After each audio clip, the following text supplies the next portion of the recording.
Thank you, Chair, and thank you, Speaker. Speaker, you're responsible for overseeing the harassment policy for the House of Commons. Is that correct? That is correct. Would you characterize a physical altercation between members in the chamber as a potential instance of harassment? Well, to be clear, that would be more of I should just modify the first sentence. I'm responsible for the sexual harassment between members, as it was listed. If there was a physical altercation, yes, that would be behavior that would be considered unbecoming. Thank you.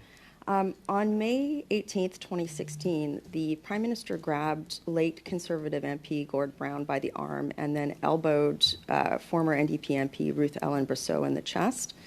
Ms. Brosseau expressed that she had been injured, and in that moment, you're recorded on the Hansard as saying, you described Ms. Brosseau's complaint as reminiscent of a dive in the 2006 World Cup, and that she was exaggerating. On what basis did you arrive at the finding that Ms. Brosseau was either diving or exaggerating what had happened in the House? If I recall, my statement on that wasn't in regard to Madame Brosseau's accounting of the incident, but of other folks' accounting of the incident, which was...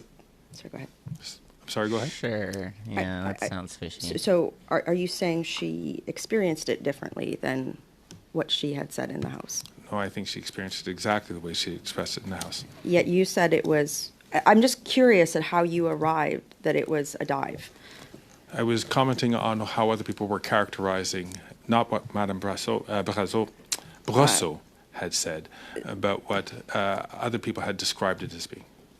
Well, your exact statement was it happened exactly as the Prime Minister had described it. So I guess that's your statement, and you're now responsible for overseeing the harassment policy. Given that this instance and the numerous instances of partisanship you've been accused of while you've been sitting in your term as chair, do you think that opposition MPs would feel safe or empowered to report instances of any sort of harassment, given that this department comes under your supervision? They could have complete confidence that issues of harassment, if it's raised, will be given the full and treatment under my office. I don't think so, Speaker. Oftentimes women don't report harassment because men in spaces of power where they have demonstrable past experiences of holding on to that power and protecting those in their circle, that's where justice isn't served. And so my concern with your partisanship is mostly to do with this issue. We are discussing a very serious issue here. This is something that impacts all MPs. And I am not sure that if I reported something to you, that you would treat me fairly, that I wouldn't have my issue twisted for partisan gain because of the repeated instances of partisanship. And that's why I have lost faith in your speakership. So given all of this, do you think that the fact that I have to ask this question or make these statements will prevent MPs or staff members coming forward from reporting instances of harassment because of your track record in this issue? I don't believe so. I believe that members should feel fully confident in my ability to ensure that they are given every and to the fullest extent of the rules that have been set forward by the House of Commons to bring, when they bring forward serious issues, such as harassment, especially sexual harassment, that it would be treated with the utmost seriousness and to the fullest extent possible. Yet in the moment when you had an opportunity as a peer in the House of Commons to give a woman space and hear her argument out, your exact words were this: what happened was exactly as the Prime Minister had described it. If I came in and I said, this happened with a Liberal member or a Conservative member, whose side would you take?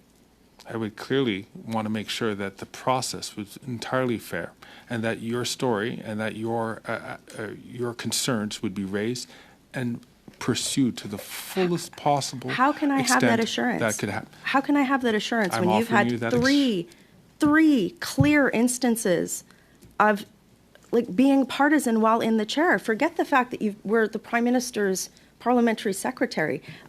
I'm saying this out of deep severity.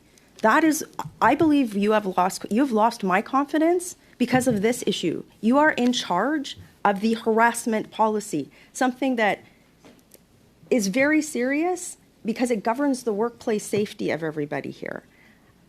I just want to end with this. I don't understand why the NDP, given that this happened with one of their colleagues, is still propping you up. I don't get that.